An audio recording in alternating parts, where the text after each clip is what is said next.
썩 물러가라. 이 집에 애기 꼈다. 오호. 19년 전 이 집에 정말 애기 낀 걸까요? 아이를 못 낳는 게 정말 며느리의 죄였을까요? 점쟁이 말 한마디에 구판이 벌어졌고 그날 한 여자의 인생은 집 밖으로 쫓겨났습니다. 남편은 왜 그때 아무 말도 하지 않았을까요? 그리고 그 침묵의 대가는 19년 뒤 한 통의 문자로 돌아옵니다. 당신을 닮은 아이가 있어요. 이 문자를 보고 있다면 난 이미 이 세상 사람이 아닐 거예요. 문자를 보낸 사람은 19년 전에 그는 잊었다고 믿었지만 끝까지 혼자 견뎌온 아내였습니다. 영상 시작 전에 구독과 좋아요 눌러주시고 어디서 듣고 계신지 댓글로 알려주세요. 그곳에 행복이 함께 하시길 바랄게요. 서울 강남의 한 고급 한정식집이었습니다. 창밖으로는 도시의 야경이 반짝였고 방 안에는 은은한 조명 아래 15명 남짓한 사람들이 둘러앉아 있었죠. 회장님, 진심으로 축하드립니다. 이번 계약 정말 대단하셨습니다. 직원들의 축하 인사가 쏟아졌습니다. 수천억 원 규모의 재개발 사업 계약을 따낸 날 밤이었으니까요. 준호는 상석에 앉아 직원들의 술잔을 받으며 고개를 끄덕였습니다. 입꼬리는 적당히 올라가 있었지만 눈은 웃고 있지 않았어요. 58배 나이에 건설회사 회장이라는 직함, 강남의 넓은 아파트, 고급 승용차, 누구나 부러워할 만한 것들이었죠. 그런데 이상하게도 준호의 가슴 한쪽은 늘 허전했습니다. 마치 아무리 채워도 차오르지 않는 빈 항아리 같았어요. 회장님, 한 잔 더 받으시죠. 전무가 술병을 들고 다가왔습니다. 준호는 잔을 내밀며 애써 미소를 지었죠. 그 순간이었습니다.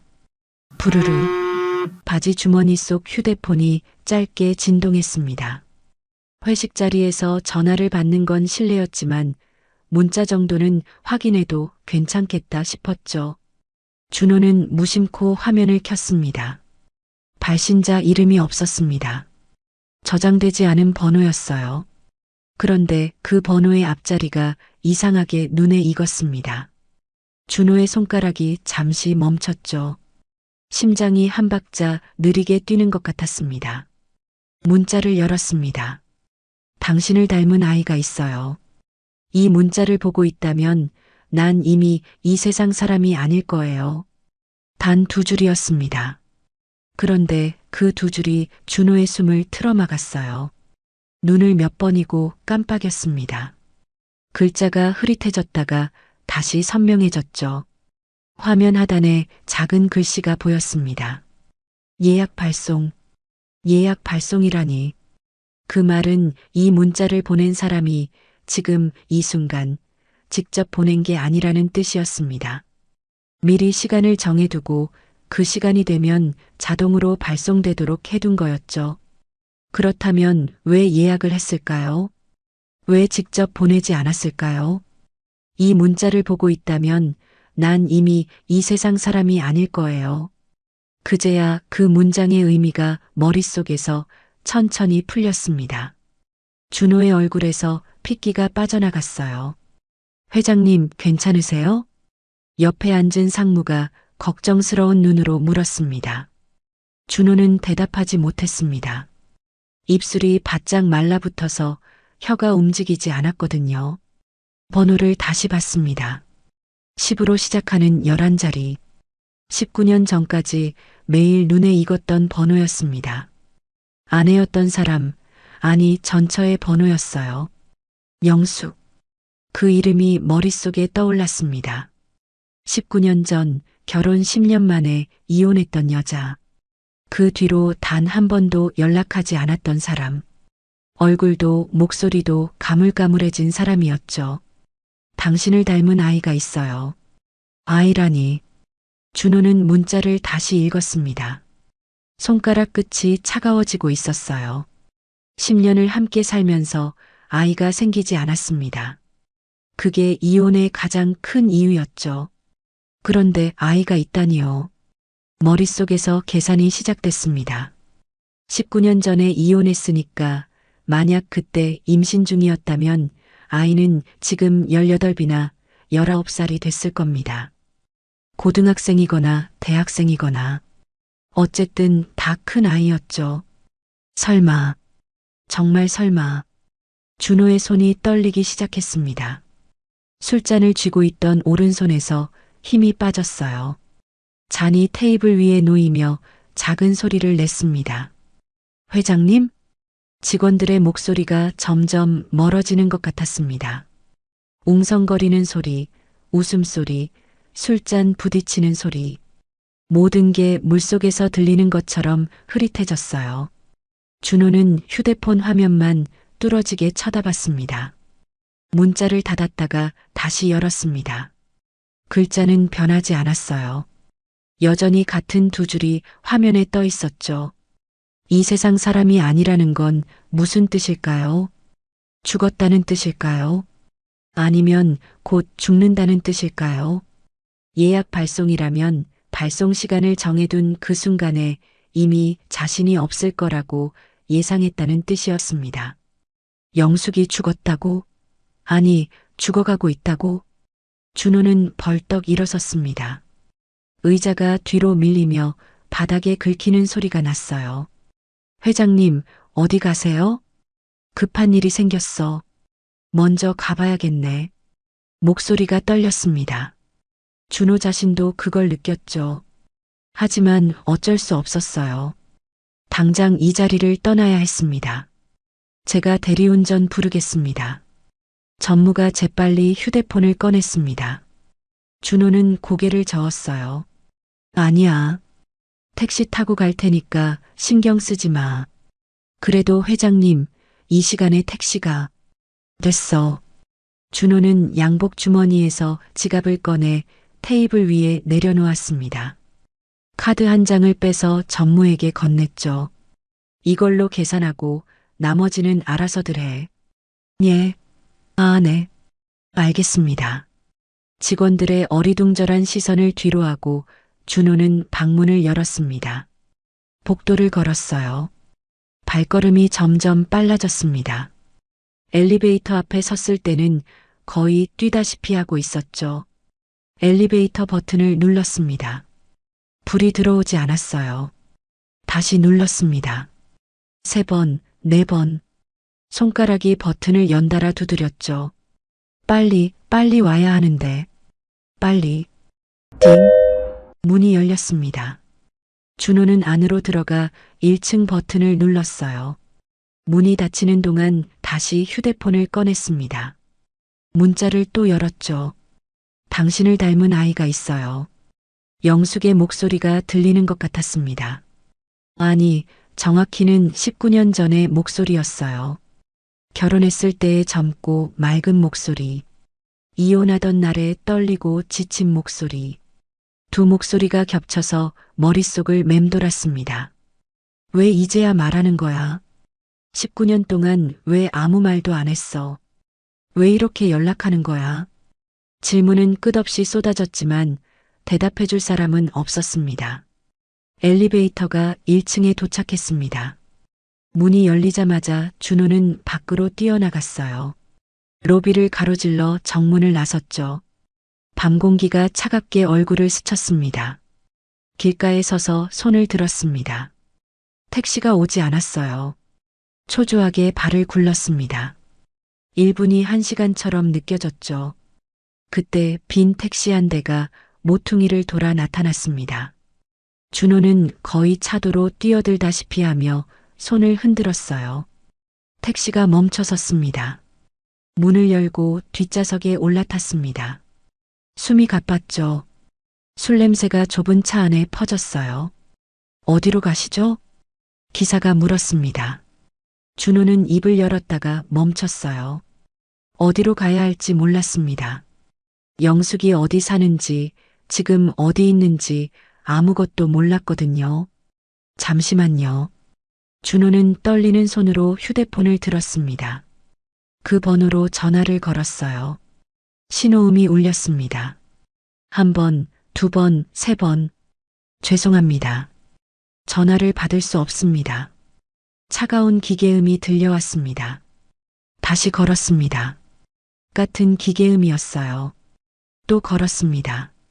또 10번을 넘게 걸었지만 아무도 받지 않았습니다. 손님, 어디로 가시는 겁니까? 기사의 목소리가 다시 들려왔습니다. 준호는 대답하지 못했어요. 휴대폰을 쥔 손에서 힘이 빠졌습니다. 고개를 들어 창밖을 바라봤죠. 서울의 밤거리가 흐릿하게 보였습니다. 수천억 원짜리 계약을 따낸 밤이었습니다. 인생 최고의 순간이어야 했어요. 그런데 지금 준호의 머릿속에는 오직 2줄의 문자만 맴돌고 있었습니다. 당신을 닮은 아이가 있어요. 그 한 문장이 준호의 삶에 금을 그었습니다. 화려했던 성공의 밤은 순식간에 무너졌고 19년 전에 끝났다고 믿었던 이야기가 다시 시작되고 있었어요. 일단 가주세요. 가면서 말씀드릴게요. 준호는 낮은 목소리로 말했습니다. 택시가 천천히 움직이기 시작했어요. 어디로 가야 할지 모르면서도 일단 가야 했습니다. 이 자리에 멈춰 있을 수는 없었으니까요. 창밖으로 화려한 네온 사인이 스쳐 지나갔습니다. 오가는 사람들, 웃음소리. 세상은 평소와 다름없이 돌아가고 있었죠. 하지만 준호에게 그 밤은 그 어떤 밤과도 달랐습니다. 19년 만에 도착한 문자 한 통. 그것이 모든 것의 시작이었습니다.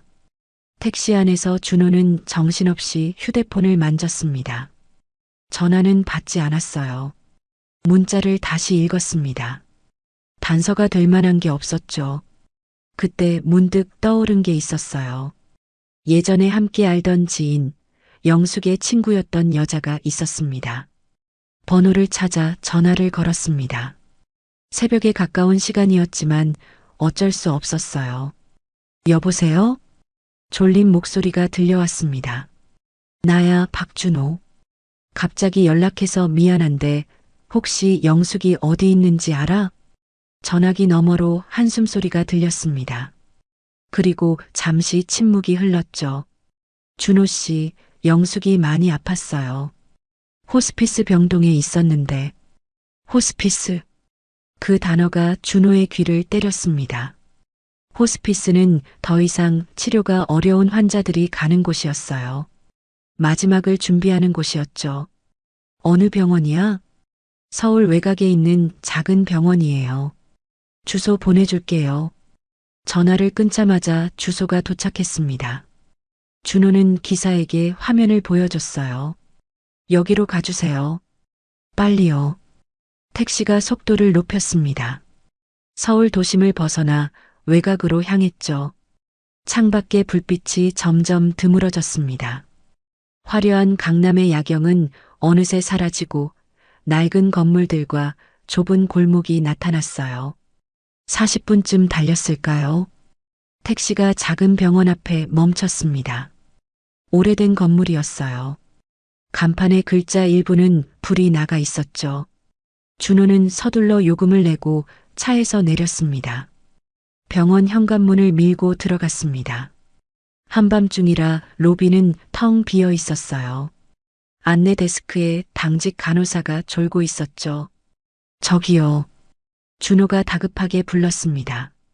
간호사가 눈을 비비며 고개를 들었어요. 환자 보호자이신가요? 김영숙이라는 환자가 있을 텐데요. 호스피스 병동에. 간호사의 표정이 굳었습니다. 그녀는 컴퓨터를 확인하더니 고개를 저었어요. 죄송합니다. 그 환자분은 오늘 저녁에 임종하셨습니다. 임종. 그 단어가 준호의 머릿속에서 메아리 쳤습니다. 다리에 힘이 풀렸어요. 손이 데스크 모서리를 짚었습니다. 몇 시예요? 몇 시에 돌아가셨어요? 저녁 8시 23분이요. 준호는 휴대폰을 꺼내 문자 수신 시간을 확인했습니다. 밤 9시 정각. 영숙은 죽고 나서 37분 뒤에 문자를 보낸 거였어요. 아니, 보내지게 한 거였죠. 자신이 죽고 나면 발송되도록 미리 예약해 둔 겁니다. 영안실이 어디예요? 지하 1층입니다. 엘리베이터 타고 내려가시면. 말이 끝나기도 전에 준호는 뛰기 시작했습니다. 엘리베이터를 기다릴 여유가 없었어요. 비상계단을 찾아 문을 열고 내려갔죠. 발소리가 텅 빈 계단통에 울렸습니다. 지하 1층. 차가운 공기가 얼굴을 스쳤습니다. 형광등 불빛이 복도를 차갑게 비추고 있었어요. 영안실이라고 적힌 문이 보였습니다. 문을 열었습니다. 작은 방이었어요. 한쪽 벽에 냉동 보관함이 줄지어 있었고 가운데에는 이동식 침대가 하나 놓여 있었죠. 그 위에 흰 천으로 덮인 형체가 있었습니다. 준호의 발이 멈췄습니다. 천천히 다가갔어요. 한 발, 두 발.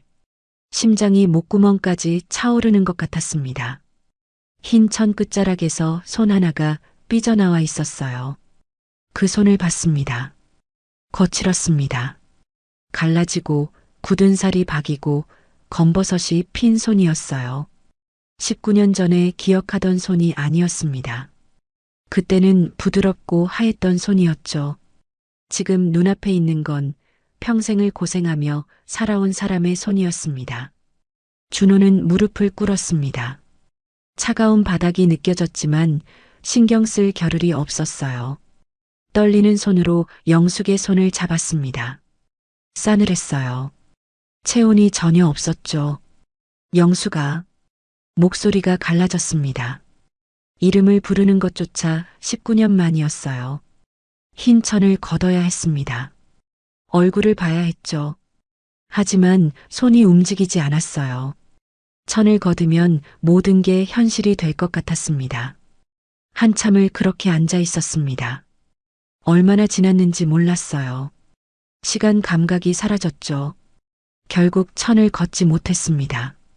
대신 그 거친 손만 한참 동안 바라봤어요. 이 손이 어떤 일을 했을까? 어떤 고생을 했을까? 혼자서 아이를 키우며 얼마나 힘들었을까? 질문은 수없이 떠올랐지만 대답해 줄 사람은 이미 없었습니다. 왜 나한테 말 안 했어? 왜 이제야 연락한 거야? 아무 대답도 돌아오지 않았습니다. 당연했죠. 영숙은 더 이상 이 세상 사람이 아니었으니까요. 준호는 손을 놓지 못한 채 바닥에 주저앉았습니다. 눈물이 나올 것 같았지만 나오지 않았어요.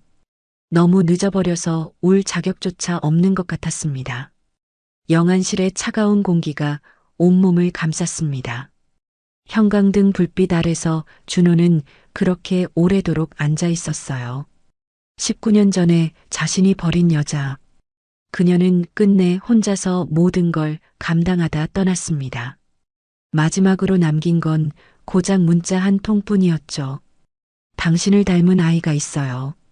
그 아이는 어디 있을까요? 지금 무엇을 하고 있을까요? 엄마가 죽은 걸 알고 있을까요? 준호는 천천히 고개를 들었습니다. 곧 장례를 치러야 했어요. 그 아이를 찾아야 했죠. 아직 아무것도 끝나지 않았습니다. 아니, 이제 막 시작이었습니다. 장례식장은 병원에서 멀지 않은 곳에 있었습니다. 작고 낡은 건물이었어요. 준호가 도착했을 때는 이미 다음 날 아침이었죠.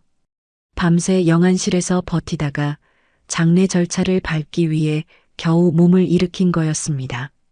빈소는 1층 구석에 마련되어 있었습니다.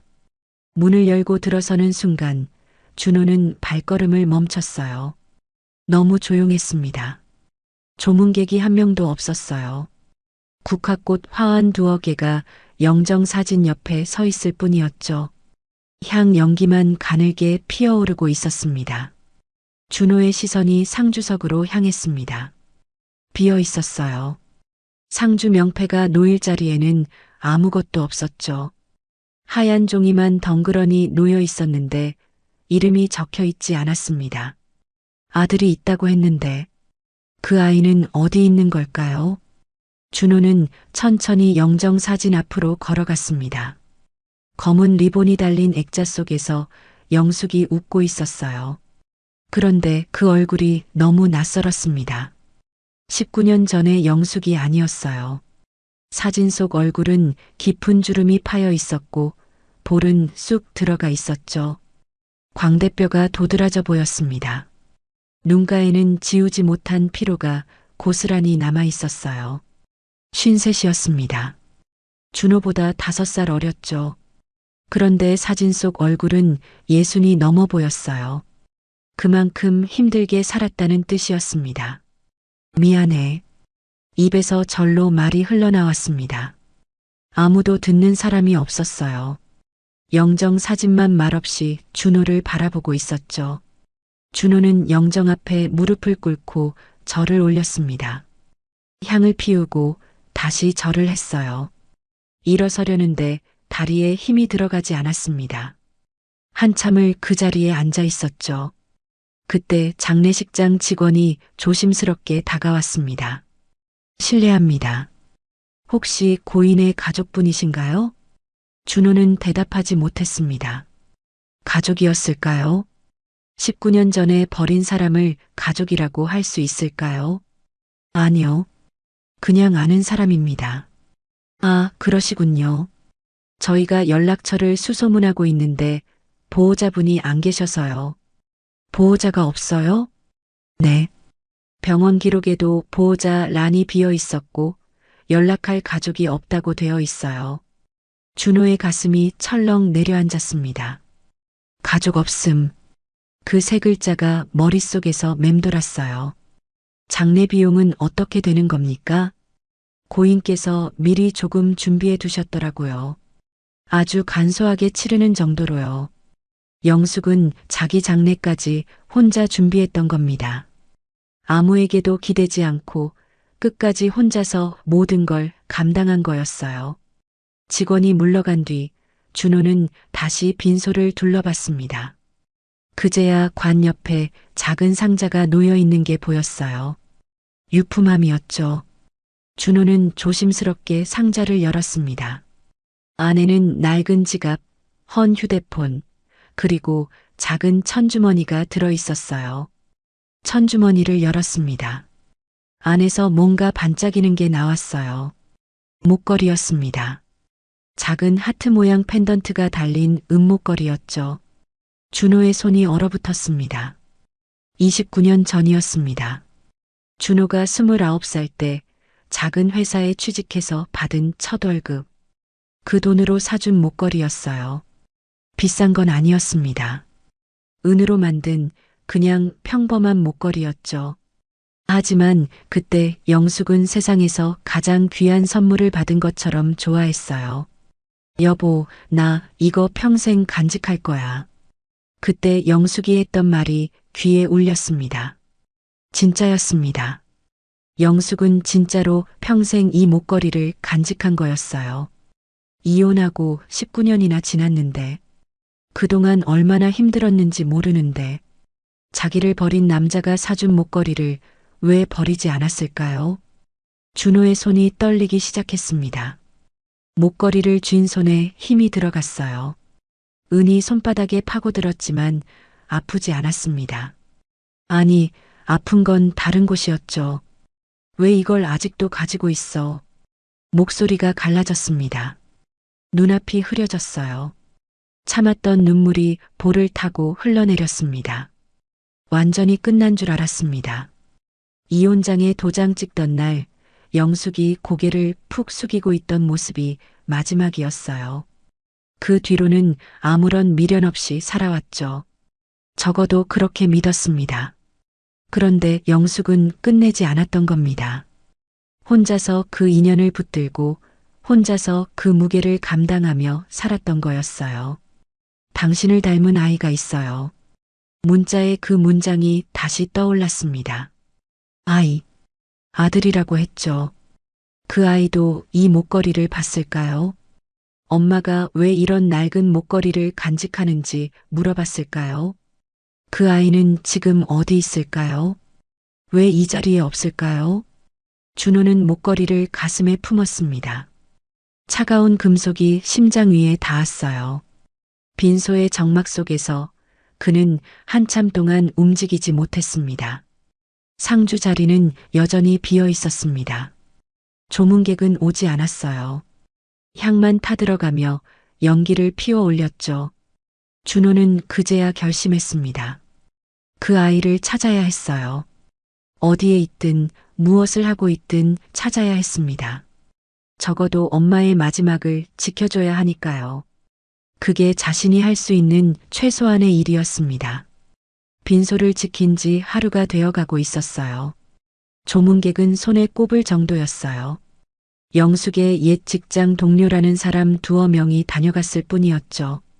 준호는 빈소를 떠나지 못했습니다. 상주 자리는 여전히 비어 있었어요. 그 아이가 올지도 모른다는 생각에 차마 발걸음이 떨어지지 않았죠.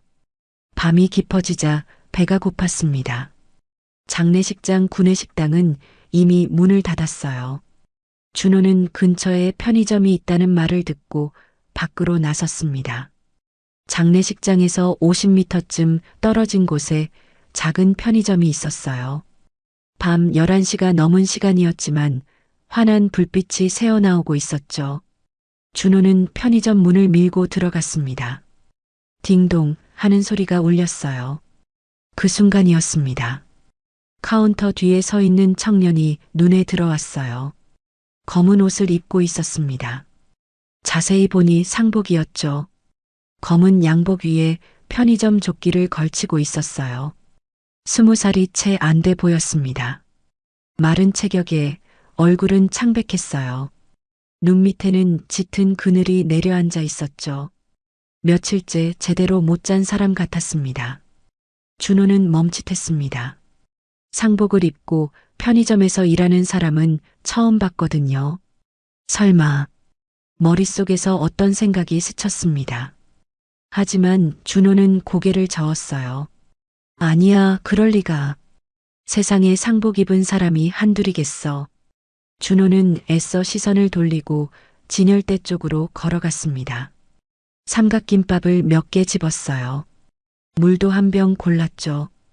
계산대로 향했습니다. 청년이 물건을 찍었습니다. 손이 느렸어요. 피곤한 게 역력했죠. 4,800원입니다. 목소리가 낮게 가라앉아 있었습니다. 기계적인 말투였어요. 준호는 카드를 내밀며 청년의 얼굴을 다시 봤습니다. 눈매가 어딘가 익숙했어요. 어디서 본 것 같은 느낌이었죠. 하지만 확신할 수 없었습니다. 계산이 끝났습니다. 준호는 물건을 들고 편의점을 나왔어요. 문을 나서면서 한 번 더 뒤를 돌아봤죠. 청년은 고개를 숙인 채 카운터를 닫고 있었습니다. 장례식장으로 돌아가려던 준호의 발걸음이 멈췄습니다. 뭔가 마음에 걸렸어요. 그냥 지나칠 수가 없었죠. 준호는 편의점 앞 벤치에 앉았습니다. 유리창 너머로 안이 훤히 보였어요. 삼각김밥 봉지를 뜯으며 청년을 지켜봤습니다. 손님이 없었습니다. 청년은 카운터 뒤에서 뭔가를 꺼내 들었어요. 도시락이었습니다. 포장에 노란 스티커가 붙어 있었죠. 폐기 임박 할인 상품이라는 표시였어요. 청년은 주변을 두리번거리더니 도시락 뚜껑을 열고 허겁지겁 먹기 시작했습니다. 젓가락질이 빨랐어요. 거의 씹지도 않고 삼키는 것 같았죠. 저 나이에 상복을 입고 한밤중에 편의점에서 일하면서 폐기 직전 도시락으로 끼니를 때우다니. 준호의 가슴이 먹먹해졌습니다. 청년이 물을 마셨습니다. 고개를 뒤로 젖히며 벌컥벌컥 들이켰어요. 그 순간이었습니다. 준호의 눈이 커졌습니다. 청년의 왼쪽 귀 뒤에 뭔가가 보였어요. 작은 점이었습니다.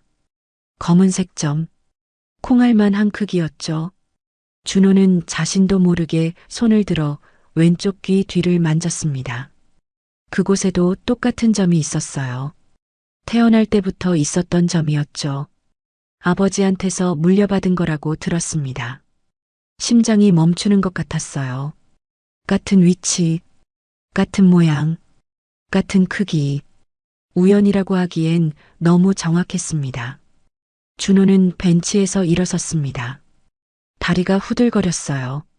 손에 들고 있던 삼각김밥이 바닥에 떨어졌지만 주울 생각도 못했습니다.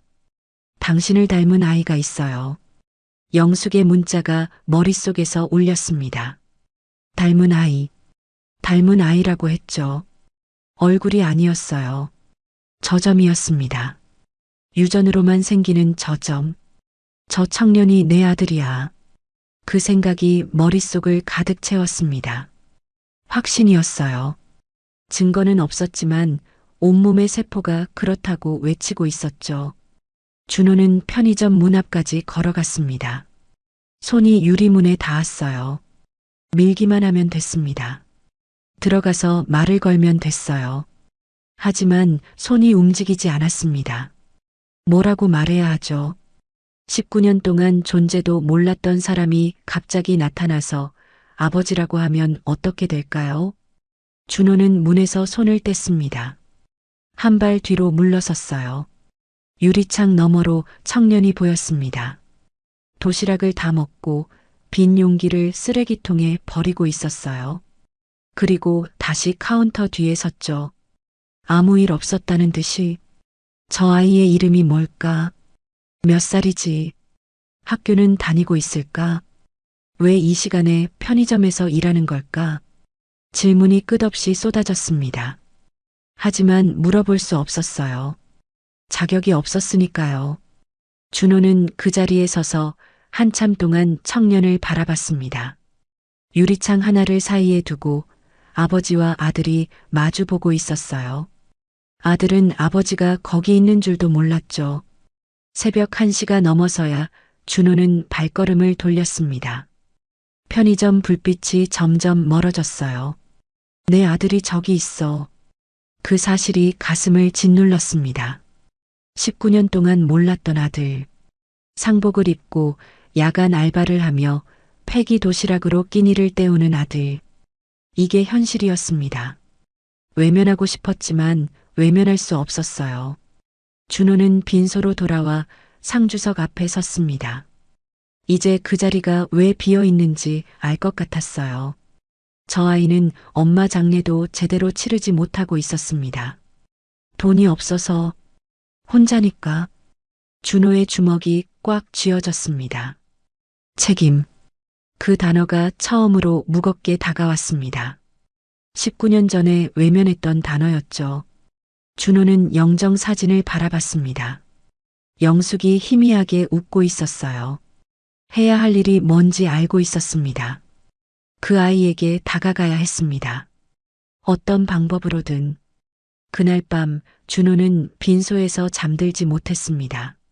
눈을 감으면 편의점에서 본 청년의 얼굴이 떠올랐어요. 왼쪽 귀 뒤에 점. 창백한 얼굴. 폐기 도시락을 허겁지겁 먹던 모습. 내 아들. 그 단어가 머릿속을 떠나지 않았습니다.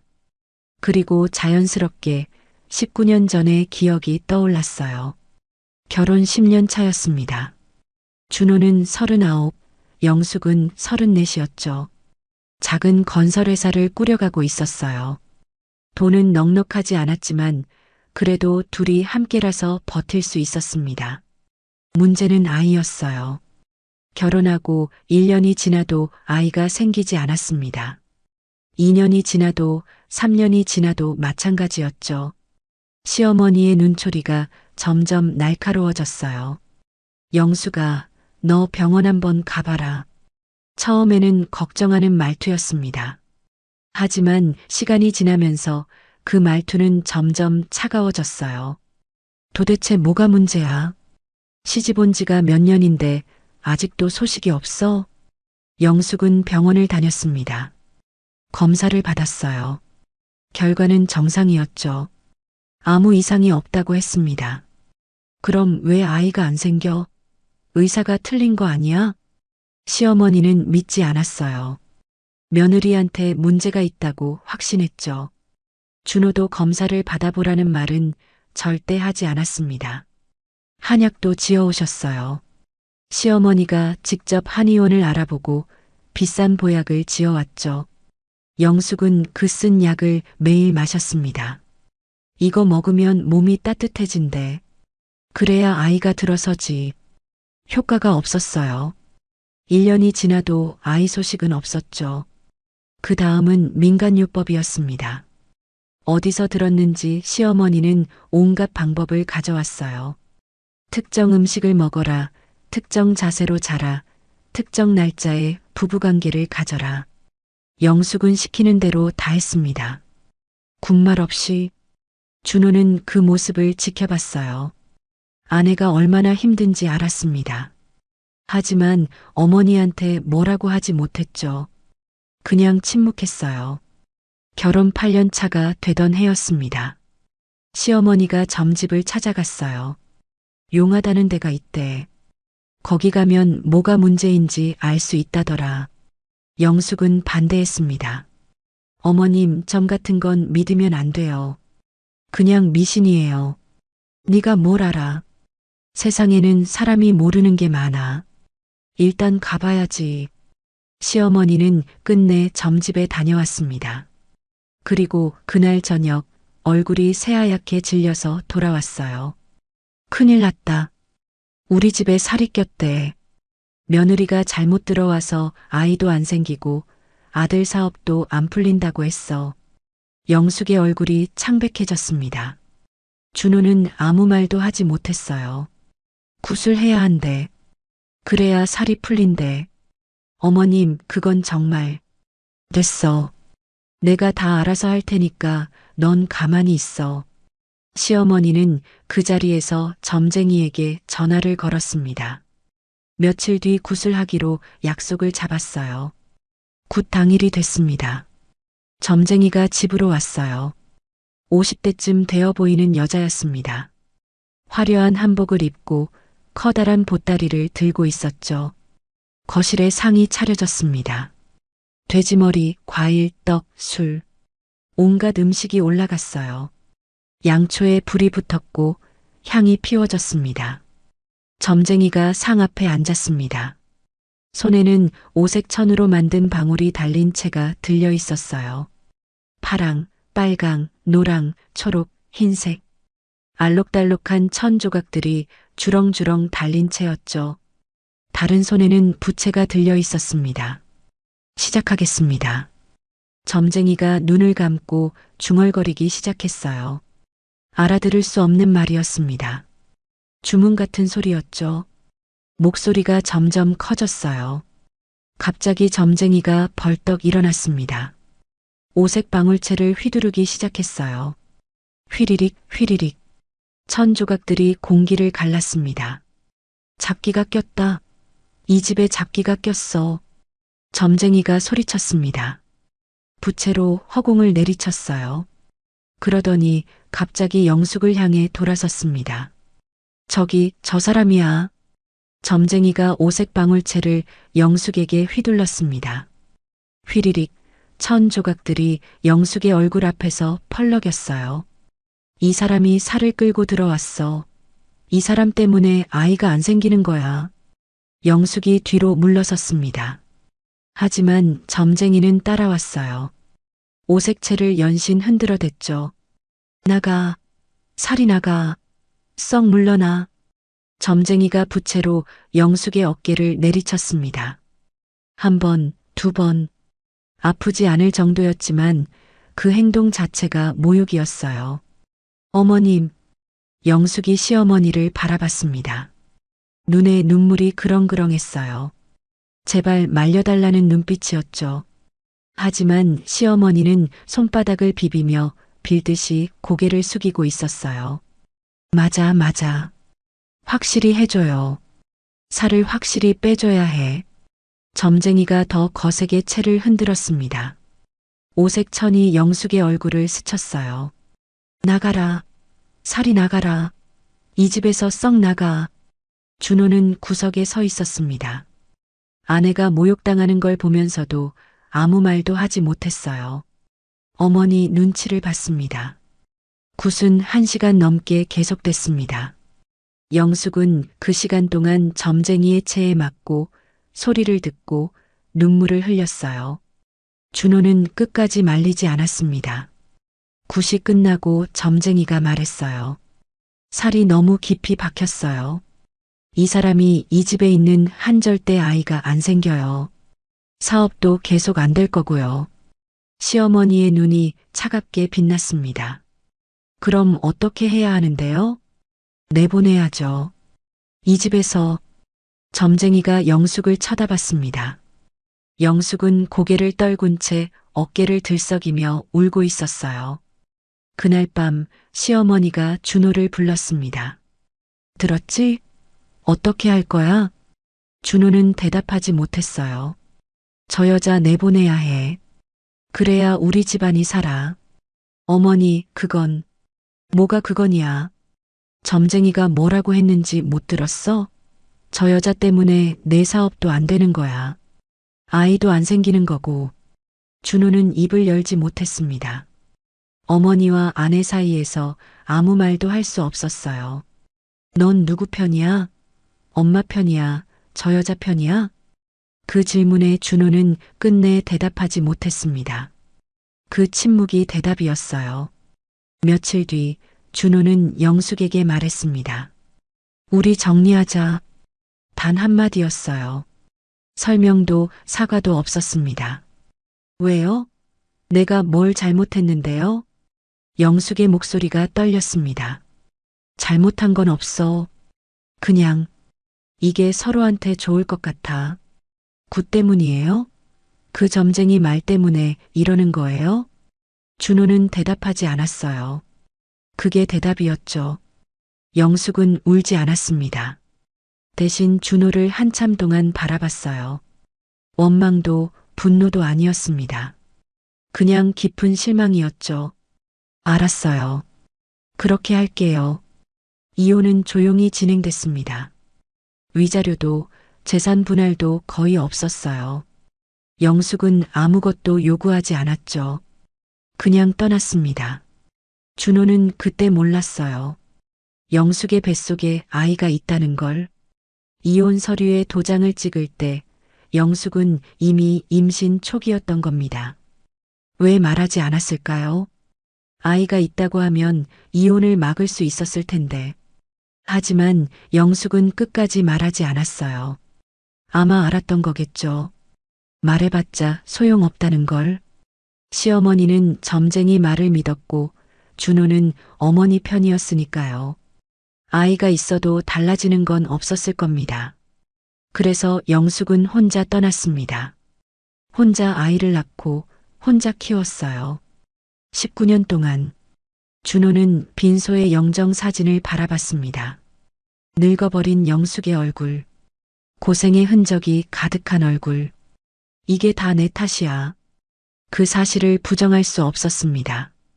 19년 전 구판에서 아내가 모욕당할 때 말리지 않았던 자신, 어머니한테 맞서지 못했던 자신, 점쟁이 말 한마디에 아내를 버린 자신, 모든 게 내 잘못이었어요.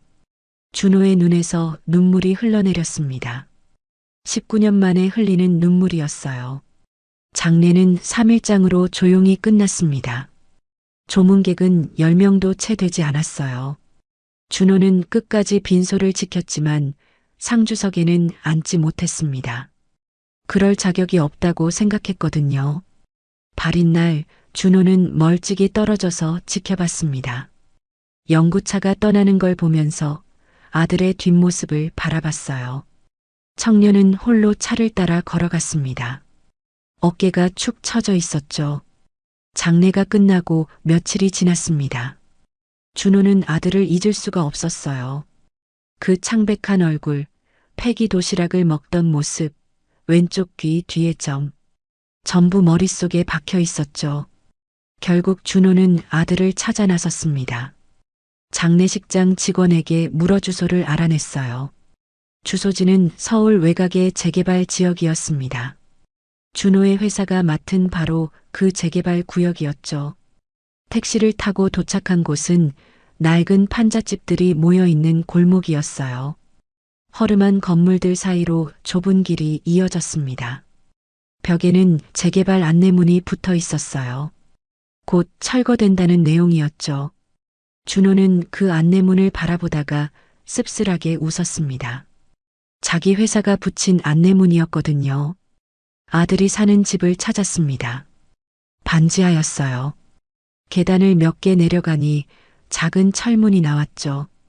문 앞에는 우편물이 쌓여 있었습니다. 준호는 문을 두드리지 않았어요.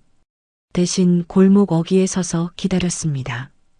1시간쯤 지났을까요? 철문이 열리고 아들이 나왔어요. 검은 패딩에 청바지 차림이었습니다. 얼굴은 여전히 창백했어요.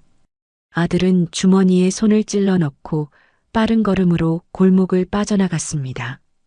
준호는 거리를 두고 뒤를 따랐어요. 아들이 향한 곳은 버스 정류장이었습니다. 버스를 타고 20분쯤 이동했어요. 준호도 같은 버스에 탔죠. 뒷좌석에 앉아 아들의 뒷모습을 지켜봤습니다. 버스에서 내린 곳은 대형 건설 현장이었습니다. 준호는 그 순간 숨이 멎는 것 같았어요. 현장 입구에 커다란 현수막이 걸려 있었습니다. 자신의 회사 이름이 선명하게 적혀 있었죠. 수천억 원짜리 재개발 사업. 준호가 직접 계약을 따낸 바로 그 현장이었습니다. 아들이 현장 안으로 들어갔어요. 사무실 옆 창고에서 안전모와 안전조끼를 받아들었습니다. 안전모에는 준호의 회사 로고가 찍혀 있었죠.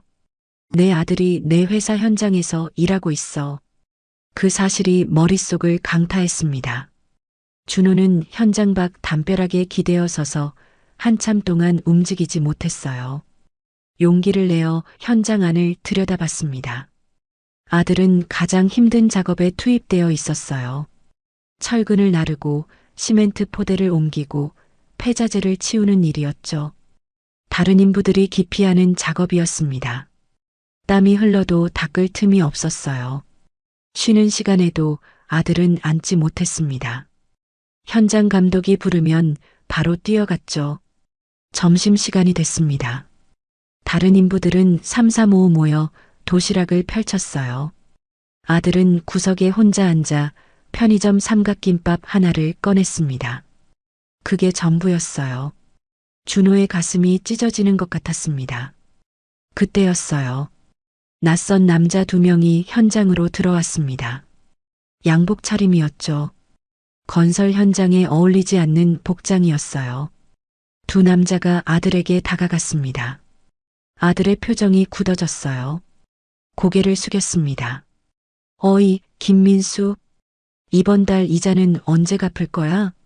사채업자였습니다. 목소리가 낮았지만 준호의 귀에는 선명하게 들렸어요. 다음 주에 월급 나오면 바로 갚을게요. 아들의 목소리가 작았습니다.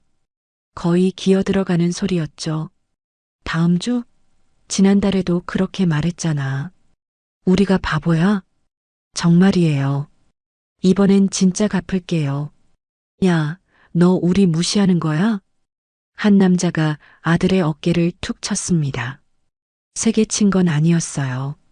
하지만 그 작은 접촉에 아들의 몸이 움츠러들었습니다. 무시하는 거 아니에요. 진짜 갚을게요. 믿어주세요. 믿어달라고? 네 엄마가 빌려간 돈이 얼마인지 알아? 2천만 원이 넘어. 이자만 해도 매달 100만 원씩 붙는다고. 2천만 원. 준호의 눈앞이 아찔해졌습니다. 그 돈이면 준호에게는 아무것도 아니었어요. 하지만 아들에게는 평생 갚아도 못 갚을 빚이었죠. 여기 사장한테 말할까? 네가 빚쟁이라고. 그럼 여기서도 잘리겠지? 그러지 마세요. 제발이요. 아들이 고개를 더 깊이 숙였습니다. 허리가 거의 직각으로 꺾였어요. 제발 여기서만은 그러지 마세요. 여기 잘리면 진짜 갚을 데가 없어요. 사채업자들이 피식 웃었습니다. 알았어. 대신 다음 주까지 150만 원이야. 이자 포함해서 못 갚으면 그때는 정말 사장한테 말한다. 네, 알겠어요. 꼭 갚을게요. 사채업자들이 돌아갔습니다. 아들은 한참 동안 그 자리에 서 있었어요. 고개를 숙인 채로, 주먹을 꽉 쥔 채로. 준호는 담벼락 뒤에서 그 모습을 지켜봤습니다. 달려가고 싶었어요. 당장 지갑을 꺼내서 그 빚을 다 갚아주고 싶었죠. 하지만 발이 움직이지 않았습니다. 어떤 자격으로 나타나요? 19년 동안 존재도 몰랐던 아버지가 갑자기 나타나서 돈을 주면 아들이 받아들일까요? 오히려 모욕으로 느끼지 않을까요? 준호는 비겁했습니다. 돈은 있었어요. 2천만 원은커녕 2억 원도 당장 줄 수 있었죠. 하지만 아들 앞에 설 용기가 없었습니다. 점심시간이 끝났습니다. 아들은 다시 일어나 현장으로 돌아갔어요. 무거운 시멘트 포대를 어깨에 메고 비틀거리면서도 걸었습니다. 저게 내 아들이야. 내가 버린 여자가 혼자 낳아서 혼자 키운 아이야.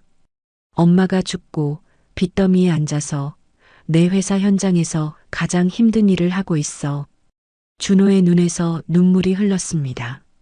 주먹으로 눈을 닦았지만 계속 흘러내렸어요. 이게 다 내 탓이야. 19년 전에 내가 다르게 행동했다면 이 아이는 이렇게 살지 않았을 거야. 해가 질 때까지 준호는 현장 밖에서 아들을 지켜봤습니다. 퇴근 시간이 되자 아들은 안전모를 반납하고 현장을 나섰어요. 걸음이 느렸습니다. 지쳐있는 게 보였죠. 아들은 다시 버스를 탔습니다. 하지만 집으로 가는 방향이 아니었어요. 다른 곳으로 향하고 있었죠. 준호도 버스에 올랐습니다. 아들이 내린 곳은 번화가였어요. 아들은 곧장 편의점으로 들어갔습니다. 점원 조끼를 입었어요. 또 다른 알바였습니다. 공사장에서 하루 종일 일하고 밤에는 편의점에서 일하는 거였어요. 몸이 나만하지 않을 스케줄이었죠. 준호는 편의점 앞 벤치에 앉았습니다. 유리창 너머로 아들이 보였어요. 계산대 앞에 서서 손님을 맡고 있었죠. 지친 얼굴이었지만 손님 앞에서는 억지로 미소를 지었습니다. 밤이 깊어갔습니다. 자정이 넘어서야 준호는 자리에서 일어났어요. 아들의 이름을 알게 됐습니다. 김민수, 사채업자가 부른 이름이었죠. 민수, 그 이름을 속으로 불러봤습니다. 내 아들, 김민수. 준호는 무거운 발걸음으로 택시를 잡았습니다. 집으로 돌아가는 내내 아무 생각도 할 수 없었어요. 그냥 아들의 얼굴만 머릿속에 맴돌았죠. 어떻게 해야 할까? 어떻게 해야 저 아이한테 다가갈 수 있을까? 답은 나오지 않았습니다. 며칠이 지났습니다. 준호는 매일 아들을 지켜봤어요. 멀리서 들키지 않게 마치 그림자처럼 따라다녔죠. 그러면서 알게 됐습니다. 민수의 하루가 얼마나 처참한지. 새벽 5시 민수는 인력사무소 앞에 줄을 섰습니다. 그날 일감을 받기 위해서였어요. 운이 좋으면 공사장에 배치되고 운이 나쁘면 빈손으로 돌아가야 했죠. 아침 7시 공사장에 도착해서 일을 시작했습니다. 철근 나르기, 시멘트 붓기, 폐자재 정리. 가장 힘들고 위험한 일만 맡았어요. 저녁 6시 공사장 일이 끝나면 곧바로 편의점으로 향했습니다. 밤 12시까지 계산대를 지켰죠. 새벽 1시 집에 돌아와 쓰러지듯 잠들었습니다. 그리고 4시간 뒤 다시 인력사무소로 향했어요. 잠은 4시간도 채 못 잤습니다. 그게 민수의 일상이었어요. 준호는 그 모습을 지켜보면서 가슴이 무너져 내리는 것 같았습니다. 어느 날 새벽이었어요. 준호는 인력사무소 근처에서 민수를 기다리고 있었습니다. 민수가 나타났어요. 걸음이 전날보다 더 느렸습니다. 눈 밑에 그늘은 더 짙어져 있었죠. 인력사무소 앞에서 대기하는 동안 민수는 벽에 기대어 섰습니다. 눈이 감겼어요. 서서 잠든 거였죠. 고개가 앞으로 꺾이다가 화들짝 놀라 깨어났습니다. 그 모습이 반복됐어요. 졸다가 깨고 졸다가 깨고 몸이 한계에 다다르고 있다는 신호였습니다. 공사장에서의 민수는 더 위태로웠어요. 점심시간 민수는 구석에 앉아 컵라면과 김밥을 먹었습니다. 김밥은 반만 먹었어요. 나머지 반은 다시 가방에 넣었죠. 저녁으로 먹으려는 거였습니다. 준호는 그 모습을 보면서 눈물이 났어요. 김밥 반 개가 한 끼라니. 19살 청년이 그렇게 살고 있었습니다. 오후가 되자 민수의 움직임이 눈에 띄게 느려졌어요. 철근을 나르는데 발이 휘청거렸습니다. 한 발, 두 발. 그리고 무릎이 꺾였어요. 쿵. 민수가 바닥에 주저앉았습니다. 철근이 옆으로 굴러갔어요. 준호의 심장이 멈추는 것 같았습니다. 달려가려고 발을 뗐어요. 하지만 그 순간 민수가 일어났습니다. 괜찮아요. 괜찮아요. 민수가 중얼거렸습니다. 아무도 묻지 않았는데 혼잣말로 괜찮다고 했어요. 그게 습관인 것 같았죠. 현장 감독이 다가왔습니다. 야, 너 괜찮아? 네, 괜찮습니다. 잠깐 헛디뎠어요. 어휴, 조심해. 다치면 보상 못 받아. 그게 전부였어요. 감독은 돌아섰고 민수는 다시 철근을 들어 올렸습니다. 비틀거리면서도 걸었어요. 아무도 신경 쓰지 않았습니다. 준호는 담벼락 뒤에서 주먹을 꽉 쥐었습니다. 달려가서 아들을 붙잡고 싶었어요. 그만해, 이제 그만해. 그렇게 소리치고 싶었죠. 하지만 움직일 수 없었습니다. 내가 무슨 자격으로 19년 동안 아무것도 안 해준 사람이 갑자기 나타나서 뭐라고 말해. 그 생각이 발을 묶었어요. 저녁이 됐습니다. 민수는 공사장을 나와 편의점으로 향했어요. 걸음이 느렸습니다. 거의 끌다시피 걷고 있었죠. 편의점에 도착한 민수는 조끼를 입고 계산대에 섰습니다. 손님이 올 때마다 인사를 했어요. 목소리가 갈라져 있었지만 억지로 밝은 척했습니다. 밤 9시쯤이었어요. 민수의 휴대폰이 울렸습니다. 화면을 본 민수의 얼굴이 굳어졌어요. 손이 떨리기 시작했습니다. 전화를 받지 않았어요. 그냥 화면만 바라보다가 전화가 끊어졌습니다. 하지만 곧바로 다시 울렸어요. 또 끊어졌다가 또 울렸습니다. 사채업자였어요. 틀림없었습니다. 민수는 결국 전화를 받았습니다. 목소리가 안 들렸지만 표정으로 알 수 있었어요.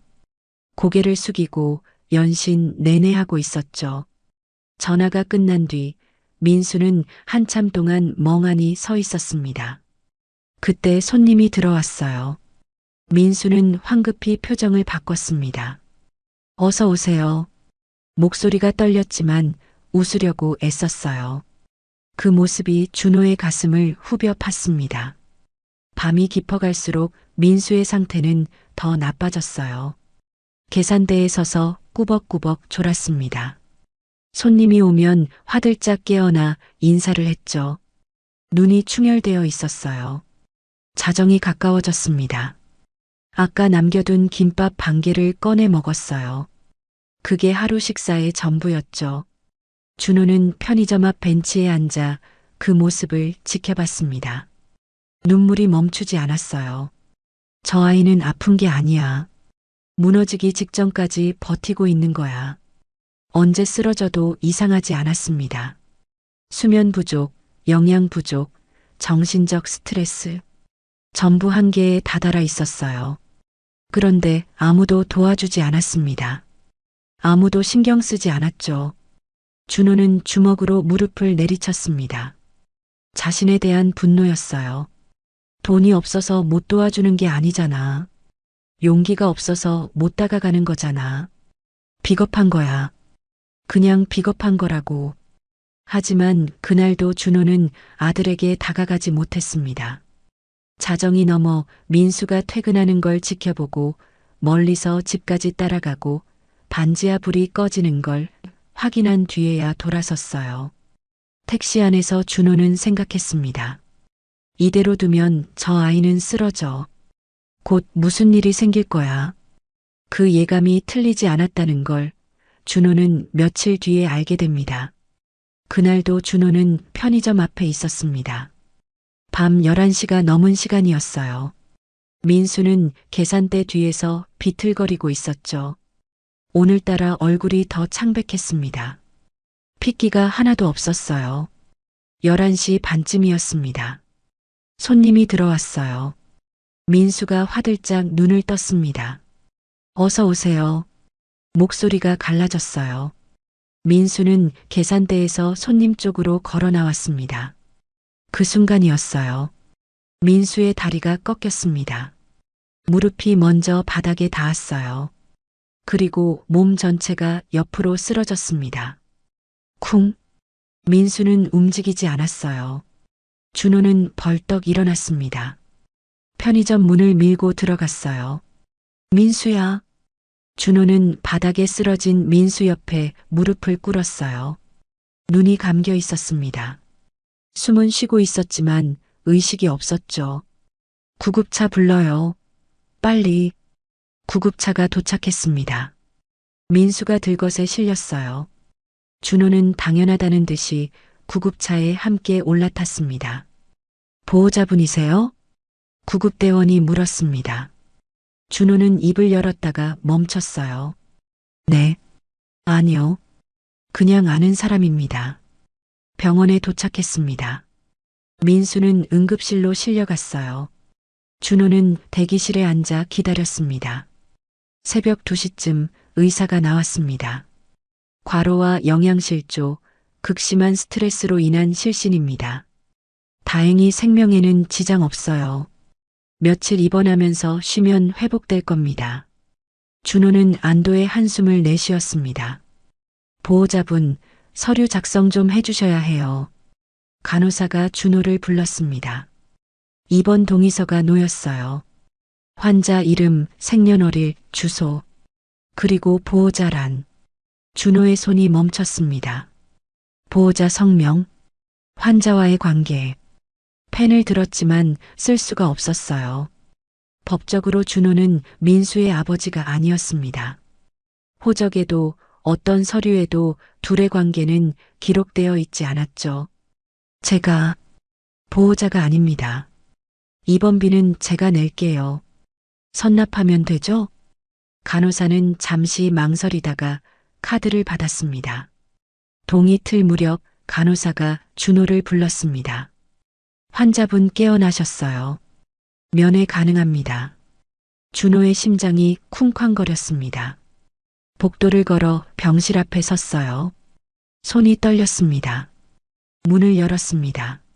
민수가 침대에 앉아 있었어요. 팔에 수액줄이 꽂혀 있었습니다. 민수가 고개를 돌렸습니다. 준호와 눈이 마주쳤어요. 누구세요? 민수의 목소리가 낮았습니다. 경계하는 눈빛이었어요. 어젯밤에 편의점에 계셨던 분이죠? 요 며칠 동안 절 계속 지켜보고 있었잖아요. 대체 뭐예요? 사채업자 보낸 사람이에요? 준호는 아무 말도 못했습니다. 아저씨가 병원비 내셨죠? 왜요? 왜 모르는 사람한테 그런 짓을 해요? 모르는 사람이 아니야. 준호의 입에서 말이 튀어나왔습니다. 뭐요? 나는 내 아버지야. 민수의 표정이 굳어졌습니다. 눈이 커졌어요. 뭐라고요?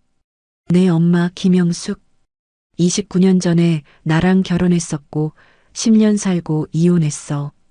근데 그때 내가 있는 줄 몰랐어.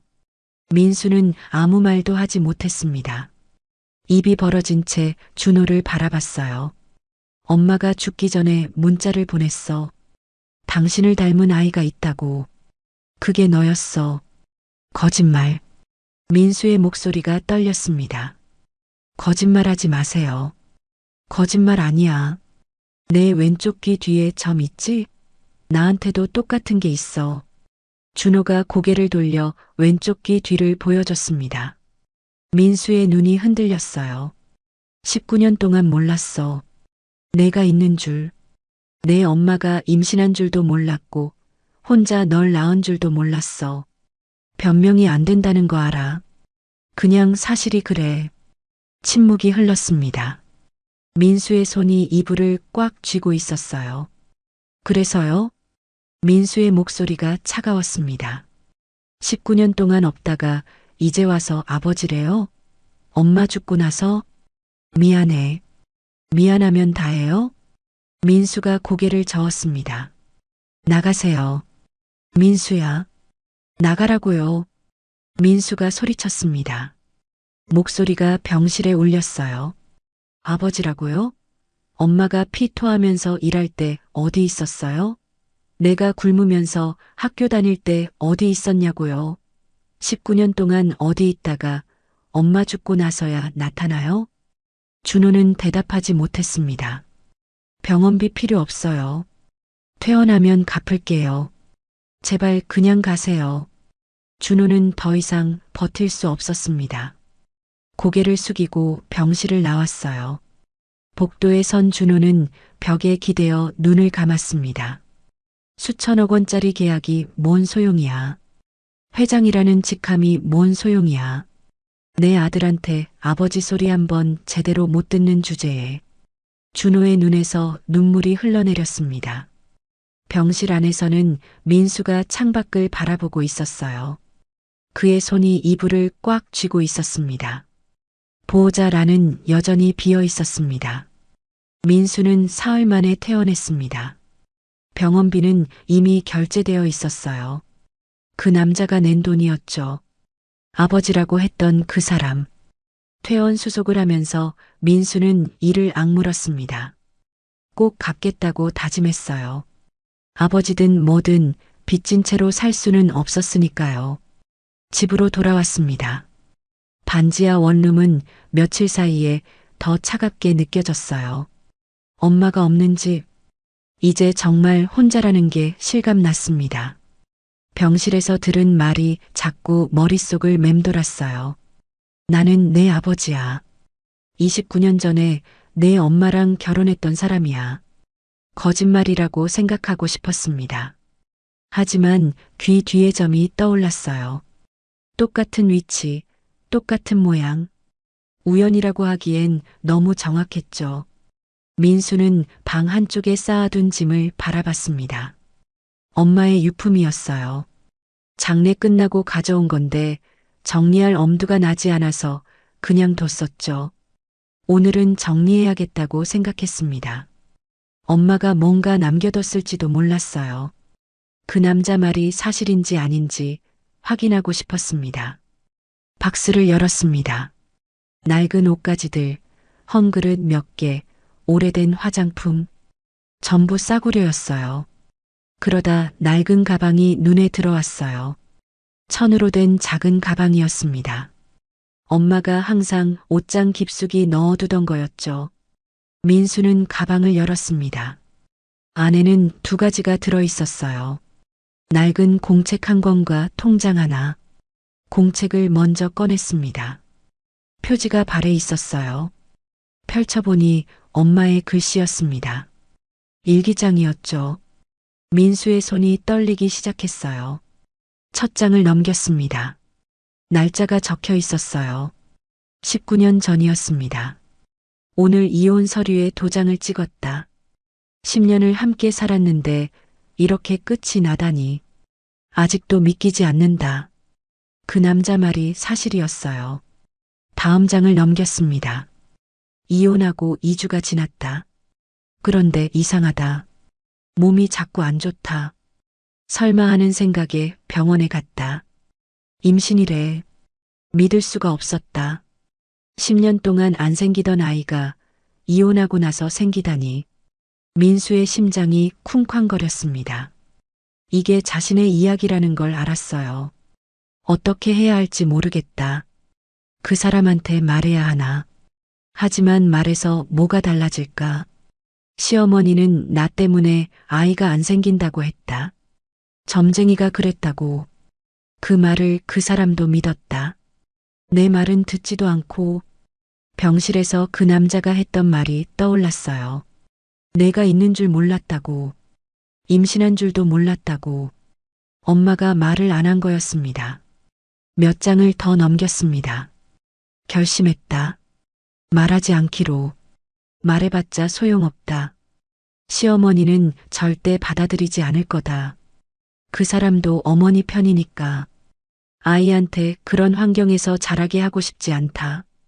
차라리 혼자 키우는 게 낫다. 민수의 눈에 눈물이 고였습니다. 힘들겠지만 할 수 있다.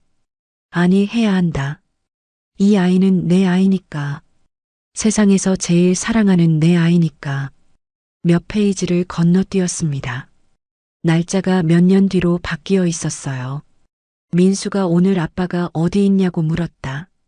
가슴이 찢어지는 것 같았다. 뭐라고 대답해야 할지 몰랐다. 그냥 멀리 갔다고만 했다. 또 몇 장을 넘겼습니다. 민수한테 미안하다. 아빠 없이 크게 해서. 하지만 민수 아빠는 나쁜 사람이 아니다. 그냥 약한 사람이었을 뿐이다. 어머니한테 맞서지 못한 것뿐이다. 미워하지 않았으면 좋겠다. 언젠가 민수가 이걸 읽게 된다면 아빠를 너무 미워하지 말았으면. 민수의 눈에서 눈물이 흘러내렸습니다. 아빠는 나쁜 사람이 아니다. 엄마가 그렇게 썼어요. 자기를 버린 남자를 끝까지 감싸고 있었습니다. 마지막 페이지를 펼쳤습니다. 날짜가 최근이었어요. 병원에서 시한부 선고를 받았다. 6개월. 민수한테 어떻게 말해야 할지 모르겠다. 그 애는 아직 어린데 혼자 두고 가야 한다니. 민수의 손이 떨렸습니다. 준호 씨한테 연락할까 생각했다. 민수 아빠. 19년 만에. 하지만 용기가 안 난다. 거절당하면 어쩌지. 민수가 상처받으면 어쩌지. 그래도 민수를 혼자 두고 갈 수는 없다. 뭐라도 해야 한다. 준호. 병원에서 만난 그 남자의 이름이었습니다. 진짜 아버지가 맞았어요. 예약 문자를 설정해뒀다. 내가 죽고 나면 발송되게. 비겁한 방법이지만 이게 내가 할 수 있는 전부다. 민수야, 미안해. 엄마가 더 잘해주지 못해서. 하지만 알아줘. 엄마는 널 세상에서 제일 사랑했어. 민수는 일기장을 가슴에 끌어안았습니다. 소리 없이 울었어요. 엄마는 끝까지 자신을 생각했어요. 죽어가면서도 아들 걱정뿐이었습니다. 한참을 울고 나서 민수는 통장을 꺼냈습니다. 오래된 통장이었어요. 펼쳐보니 잔액이 있었습니다. 500만 원. 통장 첫 페이지에 메모가 붙어 있었습니다. 민수 대학 등록금. 민수는 또 눈물이 났습니다. 엄마는 병원비 대신 이 돈을 모은 거였어요. 자기 치료보다 아들의 미래를 선택한 거였습니다. 엄마. 민수는 통장을 꽉 쥐었습니다. 병원에서 그 남자에게 소리쳤던 말이 떠올랐어요. 엄마가 피 토할 때 어디 있었냐고. 19년 동안 어디 있었냐고. 하지만 엄마의 일기장에는 다른 이야기가 적혀 있었습니다. 엄마가 먼저 숨긴 거였어요. 말하지 않은 거였죠. 분노가 사라지지는 않았어요. 그래도 알았어야 했다고, 찾았어야 했다고 생각했습니다. 하지만 엄마의 글이 자꾸 떠올랐어요. 아빠는 나쁜 사람이 아니다. 그냥 약한 사람이었을 뿐이다. 민수는 창밖을 바라봤습니다. 해가 지고 있었어요. 어떻게 해야 할지 아직 몰랐습니다. 용서가 되는지도 몰랐어요.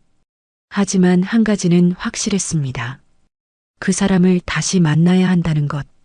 이번에는 소리 지르지 않고 제대로 얘기해야 한다는 것. 민수는 일기장을 조심스럽게 가방에 넣었습니다. 그리고 천천히 일어섰어요. 며칠 뒤 준호의 휴대폰에 문자가 왔습니다. 저 민수예요. 엄마 납골당에 가려고 하는데 같이 가실래요? 준호는 문자를 보고 한참 동안 멍하니 앉아 있었어요. 심장이 쿵쾅거렸습니다. 떨리는 손으로 답장을 보냈죠. 그래, 같이 가자. 약속 날이 됐습니다. 납골당은 서울 외곽의 조용한 산자락에 있었어요. 준호가 먼저 도착해서 입구에 서 있었습니다. 멀리서 민수가 걸어오는 게 보였어요. 손에 흰 국화꽃을 들고 있었습니다. 준호도 똑같은 꽃을 들고 있었죠. 왔구나. 네. 두 사람은 나란히 걸었습니다. 말이 없었어요. 그냥 나뭇잎 밟히는 소리만 들렸죠. 납골당 안으로 들어갔습니다. 긴 복도를 지나 영숙의 자리 앞에 섰어요. 작은 사진 속에서 영숙이 웃고 있었습니다. 준호가 먼저 꽃을 놓았습니다. 그리고 고개를 숙였어요. 영숙아 왔어. 미안해. 너무 늦었지. 목소리가 떨렸습니다. 준호는 한참 동안 말을 잇지 못했어요. 우리 아들 잘 키웠더라. 고생 많았어. 정말 고생 많았어. 민수가 옆에서 지켜보고 있었습니다. 아버지의 어깨가 들썩이는 게 보였어요. 준호가 물러나자 민수가 앞으로 나섰습니다. 꽃을 놓고 두 손을 모았어요. 엄마 나왔어. 그리고 아빠도 왔어. 아빠. 그 단어에 준호의 심장이 멈추는 것 같았습니다. 엄마가 일기장에 쓴 거 읽었어. 아빠 미워하지 말라고 했잖아. 근데 솔직히 말하면 아직 잘 모르겠어. 민수의 목소리가 조금 떨렸습니다. 그래도 엄마가 그렇게 말했으니까 노력해 볼게. 시간이 좀 걸리겠지만 준호는 아무 말도 하지 못했어요. 눈물이 볼을 타고 흘러내렸습니다. 민수가 고개를 돌려 준호를 바라봤습니다. 일기장에 이런 말도 있었어요. 아빠는 나쁜 사람이 아니라고. 그냥 약한 사람이었을 뿐이라고. 준호가 고개를 끄덕였습니다. 부정할 수 없었어요. 맞아. 나는 약한 사람이었어. 내 엄마한테도 너한테도 아무것도 못 해줬어. 근데요. 민수가 말을 이었습니다. 엄마가 마지막에 문자 보낸 건 그래도 아빠를 믿었기 때문인 것 같아요. 아빠가 저를 찾아올 거라고. 준호는 입술을 꽉 깨물었습니다. 엄마 말이 맞았네요. 아빠가 찾아왔으니까. 민수의 눈에도 눈물이 고여 있었어요. 하지만 울지 않으려고 애쓰고 있었습니다. 아직 아빠라고 부르는 게 어색해요. 19년 동안 한 번도 안 불러봤으니까. 천천히 해. 급할 거 없어. 근데 오늘은 엄마 앞이니까 한번 불러봤어요. 민수가 영숙의 사진을 바라봤습니다. 엄마 들었지? 내가 아빠라고 불렀어. 이제 됐지? 작은 미소가 민수의 입가에 번졌습니다. 준호도 따라 웃었어요. 눈물이 흐르면서도 웃음이 났습니다. 두 사람은 한참 동안 영숙의 사진 앞에 서 있었어요. 아무 말 없이 그냥 함께 납골당을 나왔습니다. 밖은 해가 기울어 노을이 지고 있었어요. 하늘이 붉게 물들어 있었습니다. 배고프지 않아? 준호가 물었습니다. 조금요. 밥 먹으러 가자. 근처에 설렁탕집이 있어. 오래된 집인데 맛있어. 민수가 고개를 끄덕였습니다. 두 사람은 나란히 걸었어요. 아까보다 발걸음이 가벼웠습니다. 설렁탕집에 도착했습니다. 작고 허름한 가게였어요. 구석자리에 마주 앉았죠. 설렁탕 2개요. 준호가 주문했습니다. 설렁탕이 나왔어요. 뚝배기에서 국물이 보글보글 끓고 있었습니다. 하얀 김이 피어올랐죠. 준호는 자신의 고기를 건져 민수의 그릇에 올려놓았어요. 아무 말 없이 민수는 그걸 보고 잠시 멈칫했습니다. 그리고 작게 말했어요. 고마워요. 많이 먹어. 두 사람은 말없이 밥을 먹었습니다.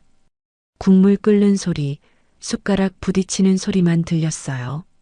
식사가 끝나갈 때 민수가 입을 열었습니다. 저 대학 가려고요. 응?